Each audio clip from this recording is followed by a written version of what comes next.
Looking for honest advice, especially point of view ng mga lalaki. I'm 2 months pregnant. From the very first time na nalaman ng boyfriend ko na buntis ako, sinabi agad namin sa family ko. Okay naman, very supportive yung family ko. Okay rin kami, sabi niya pa, hindi ko kayo pababayaan. That day I asked kung gusto niya ba akong pakasalan. Sabi niya oo, pero hindi pa sa ngayon. Parehas daw kasi kaming galing sa long-term relationship and hindi namin alam kung anong mangyayari in the future. Nasaktan ako syempre, pero sabi ng mga friends ko, give him time. Baka daw hindi pa siguro nagsisink in yung boyfriend ko sa situation. Sobrang pagka-impatient ko week after. Then tinanong ko siya kung mahal niya ako. Sabi niya oo daw. So nagtanong ulit ako kung gusto niya na ba akong pakasalan. Sabi niya, it's a choice, right? It's a no. Durog na durog yung puso ko at hindi ko talaga yun maintindihan. Ayaw niyang maghiwalay kami pero ayaw din naman niya akong pakasalan. Ang gusto niyang set up live-in lang kasi ganun daw yung nakasanayan niya with people around him. Another week after,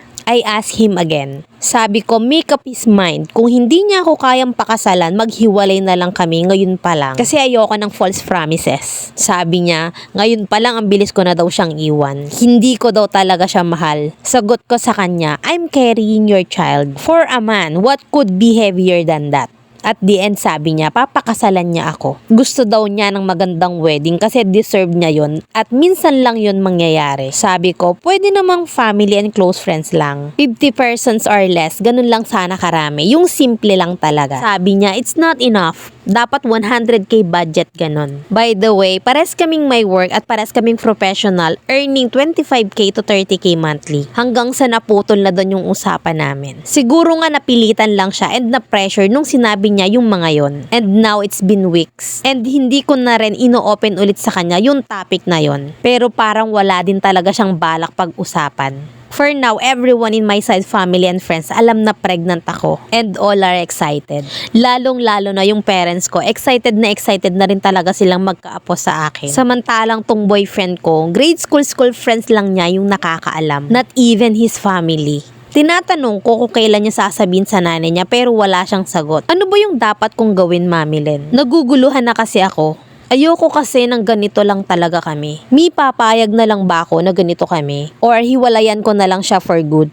Gusto ko na lang din sana na dalhin ng magiging anak ko yung surname ko para sa akin yung full custody. And if ever, mali ba yun? Hindi ko rin kasi alam talaga yung pinopoint niya. Parehas naman namin ginustot gawin to. Pero para ngayon ay ako na lang din yung nangangarap na makasal kami. Thank you, Mami Len, at sana mapili nyo yung kwento ko. Sana mapayuhan nyo ako. Thank you, Mami Len, in advance and God bless. From our letter sender, Cyril ng San Pablo City, Laguna. Bago yung kasal mo, nagtataka rin naman talaga ako bakit hindi alam ng family ng lalaki na buntis ka. Hindi ba dapat hindi lang magulang mo ang pupwedeng makaalam nito? Most especially dapat yung pamilya niya. Ang mahirap kasi kapag kakasiyahan dalawa kayong nag-e-enjoy pero pagka nagkakaproblema na bakit parang ikaw lang yung nag-worry? It's time for you to oblige him na ipaalam sa pamilya niya para mag-guide din siya ng pamilya niya. At eto naman yung real talk advice ng Mami Len nyo. Para sa akin ha, it's always best if the other person willingly commits rather than ako ang namimili. Ang kaso mo, nag-no na siya kaya wag mo nang ipilit. Instead, i-focus mo yung attention mo sa magiging anak mo. Make sure na ready ka to become a mother financially and emotionally. Yang pinagbubuntis mo is already a lifelong commitment. Focus ka na lang muna dyan. Huwag na muna yung kasal unless 100%